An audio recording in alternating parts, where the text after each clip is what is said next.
Hello दोस्तों, मैं हूं आपका दोस्त एडवोकेट शिवेंद्र प्रताप सिंह। आज हम बात करेंगे एक ऐसे मामले की जिसमें कोर्ट ने साफ साफ आरोपी को बरी कर दिया और ये मामला है धारा 302 आईपीसी का। बात करेंगे डिटेल से इस केस के बारे में। ऑनरेबल इलाहाबाद हाई कोर्ट ने आरोपी को कैसे बरी कर दिया, किन आधारों पर बरी कर दिया और पूरा मामला क्या था। मामला दहेज हत्या का था या फिर 302 का था या फिर 498 ए का था, सबके बारे में डिटेल से बात करेंगे। और साथ ही साथ केस को भी मैं बताऊंगा कि ये कौन सा केस है जिसमें ऑनरेबल इलाहाबाद हाई कोर्ट ने सबको बरी कर दिया पूरी डिटेल से।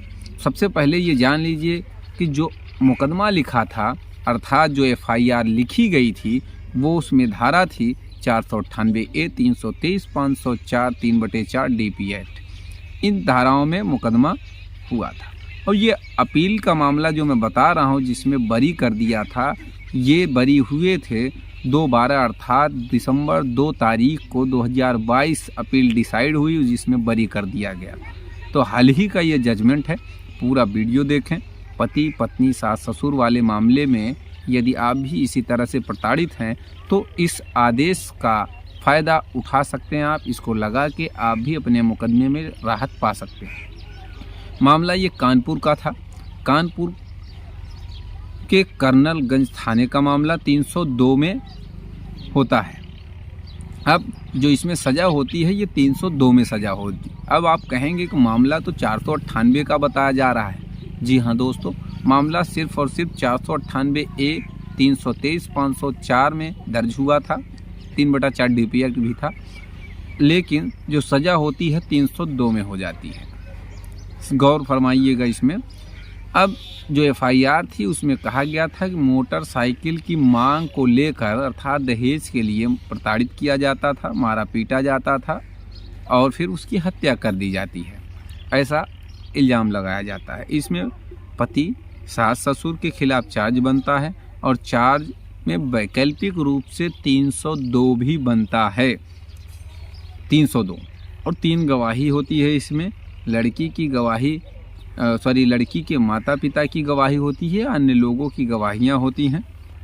जो लड़की का पिता होता है उसमें खास बात होती है, लड़की के पिता द्वारा ही मुकदमा कराया जाता है चूँकि लड़की तो एक्सपायर हो गई। 498 ए और 304 बी में कोई भी साक्ष्य नहीं पाया जाता। कोर्ट ने ऐसा माना कि 304 बी और 498 ए में किसी प्रकार का कोई साक्ष्य नहीं पाया जाता है। पति और सास को 302 में उम्र कैद की सज़ा हो जाती है। एडिशनल डिस्ट्रिक्ट जज द्वारा अर्थात सेशन जज द्वारा सज़ा हो जाती है 302 में उम्र कैद की पति और सास को। ध्यान से सुनिएगा। और ये केस भी आपको बताते चले साथ में ही, Rakesh and others versus state of UP criminal appeal number 5332 सन 2011। ये अपील का नंबर भी आपको बता दिया। आरोपियों द्वारा अपने बचाव में ये बात कही जाती है कि वो लड़की को संतान उत्पत्ति नहीं हो रही थी, संतान पैदा नहीं हो रही थी, इसलिए डिप्रेशन में आके उसने आत्महत्या कर लिया। ये बचाव पक्ष में कहा गया। आरोपियों द्वारा अपने बचाव में यही बात कही गई कि भाई वो प्रेग्नेंट नहीं होती थी, या ये कह लीजिए उसे संतान उत्पत्ति नहीं होती थी, बच्चा पैदा कर नहीं पाती थी, इसी के डिप्रेशन में आके उसने सुसाइड कर लिया। तो बात इसमें आती है कि धारा 106 एविडेंस एक्ट में भी कुछ मामलों को देखा जाता है और उन तथ्यों को प्रूफ करना होता है उसके जो कि उसके नॉलेज में थी और घटना के समय में नहीं था, ऐसा भी कहा जाता है। प्ली ऑफ एलबी का सहारा मिला, लाभ मिला आरोपी को। और 498 ए 304 बी में यह कोर्ट ने माना कि इसमें नो एविडेंस है, कि इसमें कोई भी तरह के इसमें साक्ष्य नहीं पाए गए जो कि 498 ए और 304 बी को दर्शाता हो। अर्थात 498 ए जिसमें मुकदमा लिखा गया था और 304 बी में किसी भी प्रकार का कोई साक्ष्य कोर्ट को नहीं मिला। सर्कुमस्टांसेस जो हैं अर्थात परिस्थितिजन्य साक्ष्य के आधार पर 302 में सजा हुई थी। सिर्फ और एक चीज़ें इसमें मैं बता दूं आपको कि सिर्फ इस मामले में सिर्फ पति ही जीवित था, बाकी लोगों की मृत्यु हो चुकी। और जब ये अपील डिसाइड हुई अर्थात 2/12/2022 को ऑनरेबल इलाहाबाद हाई कोर्ट ने जब इस अपील को डिसाइड किया, तो इस अपील को डिसाइड करते समय इसमें पति को भी बाइज्जत बरी कर दिया।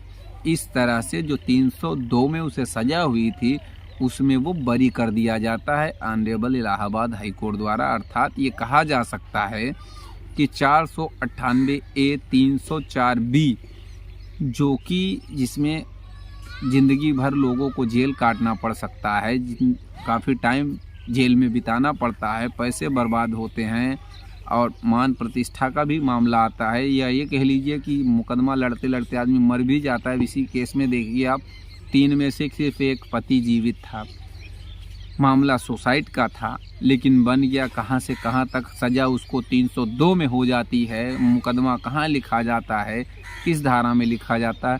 इस तरह से एक बार पचड़े में फंसने पर आदमी को कितनी जलालत झेलना पड़ता है। तो आशा करता हूँ कि इस केस को बताने का, समझाने का तात्पर्य ये है कि अगर आप भी इसी तरह से किसी भी मामले में आप भी प्रताड़ित हो रहे हैं या आप जेल में हैं, सज़ा भुगत रहे हैं, आपके घर वाले परेशान हैं, तो इस ऑर्डर की कॉपी लगा के आप भी अपने मामले में लाभ ले सकते हैं। उम्मीद करता हूँ, आशा करता हूँ आज की यह जानकारी आपको बेहद पसंद आई होगी। अगर जानकारी पसंद आई तो वीडियो को लाइक करिए, शेयर करिए। यूट्यूब चैनल SP 72 कानून प्रयागराज को ज़रूर सब्सक्राइब करिए।